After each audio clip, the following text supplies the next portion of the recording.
Good morning mga ka-workers, welcome back po sa ating munti YouTube channel. For today's video nga pala mga ka-workers ay gagawa tayo ng trellis mga ka-workers. Inasimbol na namin dito sa baba mga ka-workers. Let's go!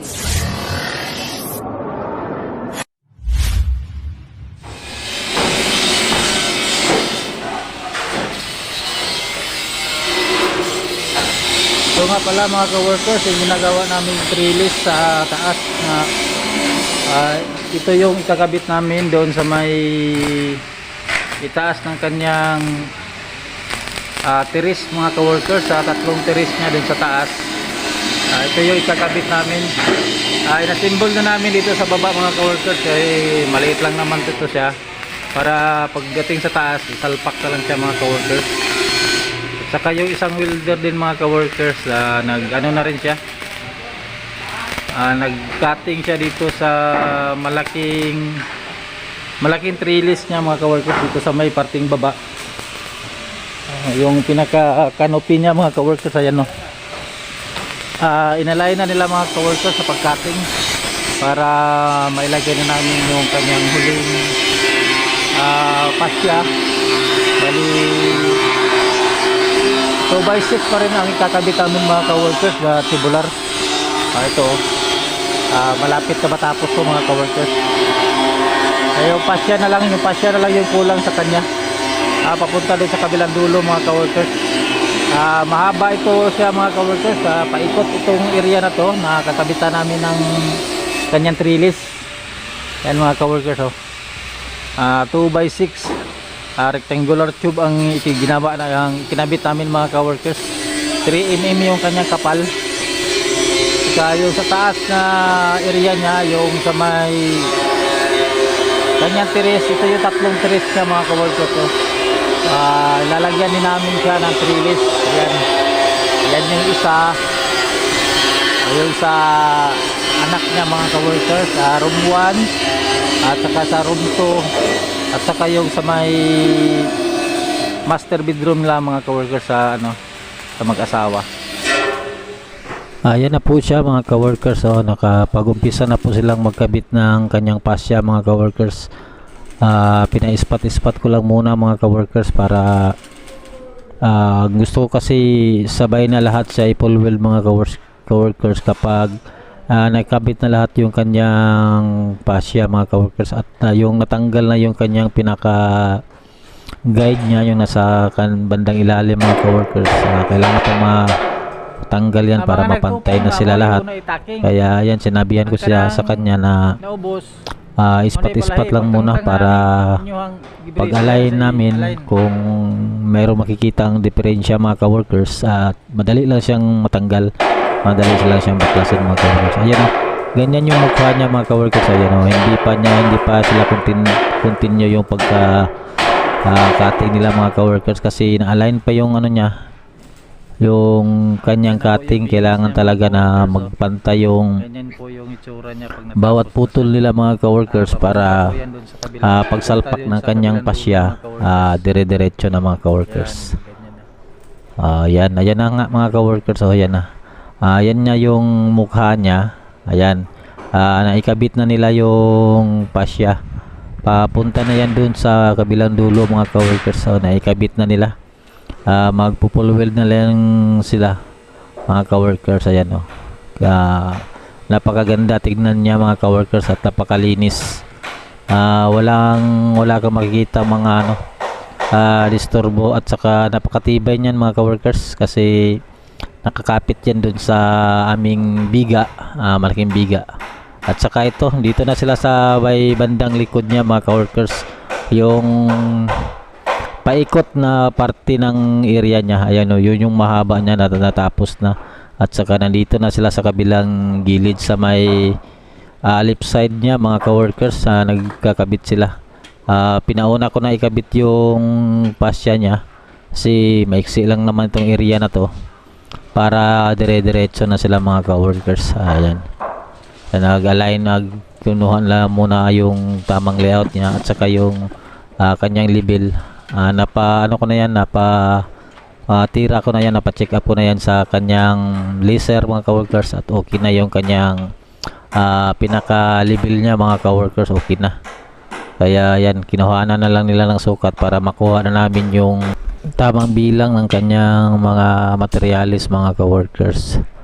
At ito na nga mga ka-workers, ito yung sinasabi ko nung una na assemble kami ng kanyang trellis dun sa itaas na bahagi ng kanyang tiris mga ka-workers. At ito, pinagawa ko muna sila ng platform para doon sila mag-assemble mga ka-workers, at dire-diretso yung pagka-kabit, pagka-assemble nila, at saka pantay talaga sa mga ka-workers. Hindi yung hindi, kasi kapag doon sa taas mahirapan sila mga ka-workers mag-assemble kapag actual na lang doon sa taas, kasi marami pang nakatukod na scaffold. Pigado masyado ang pagkilos nila mga ka-workers. Kaya ito, ganito na lang yung diskarte na ginawa ko pag ginagawa ko sila ng platform yan, para gaya niya na nagka-cutting siya mga ka-workers. Dire-diretso lang yun ang kanyang pag-cutting mga ka-workers. Walang problema, at saka hindi pigado yung kanyang pagkilos, kasi kapag doon yan sa taas at inaktual nila doon sa mga ka-workers, masyadong pigado yung pagkilos nila, dahil kapag ganyan nagka-cutting siya, delikado siya masyado mga ka-workers kapag doon sila sa taas nagka-cutting. Kasi gaya niyang nakikita nyo na malaki yung render na ginagamit namin kapag nagka-cutting kami ng mga malalaki.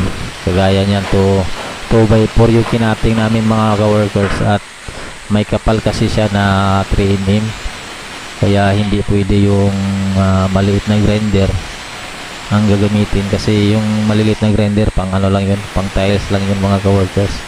Hindi yun nababagay sa mga ganitong pagkakating, kasi pag ang grinder na ginamit mo dito sa bakal, pag ginamit mo sa tiles, hindi na maganda yung kanyang tabas mga ka-workers, kasi umuuga na yung niya, yung pinaka nakakapit sa kanyang blade mga ka-workers, umuuga na, kaya hindi na maganda ang resulta pag ginamit mo pa siya sa tiles. Kaya ang sa amin, ang pambakal na grinder ay para lang sa bakal mga ka-workers.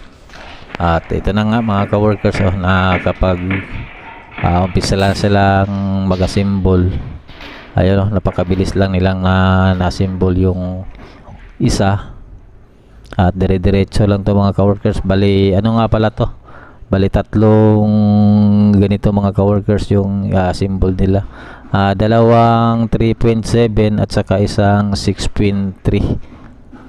Siguro yung 6.3 mga ka-workers, doon to siya sa taas namin assemble, pero hindi rin pa rin namin siya i-actual. Doon lang namin siya sa assemble sa may master bedroom na area, para hindi kami mahirapan pag-akyat. Ayan mga ka-workers, nakakabit na sila ng tatlong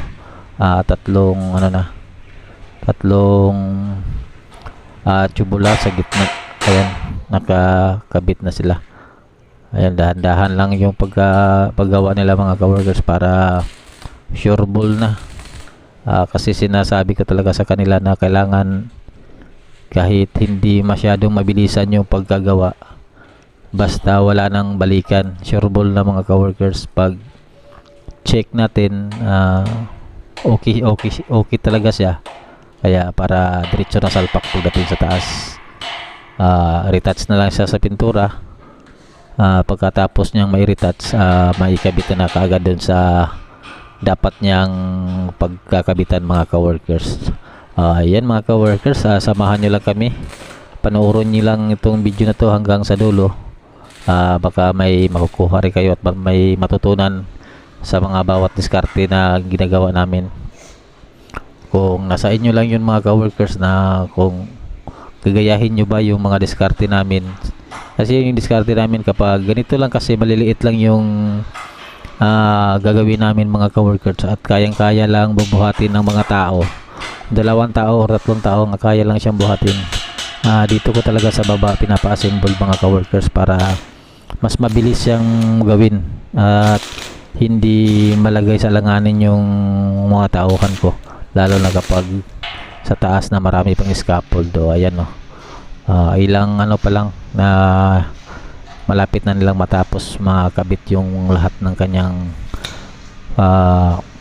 trellis, bahagi ng kanyang trellis mga ka-workers. Ayan, mabilis lang to pagka ano nila, baka bukas o sa susunod na bukas nito maikabit na namin to doon sa itaas kung saan siya dapat maikabit.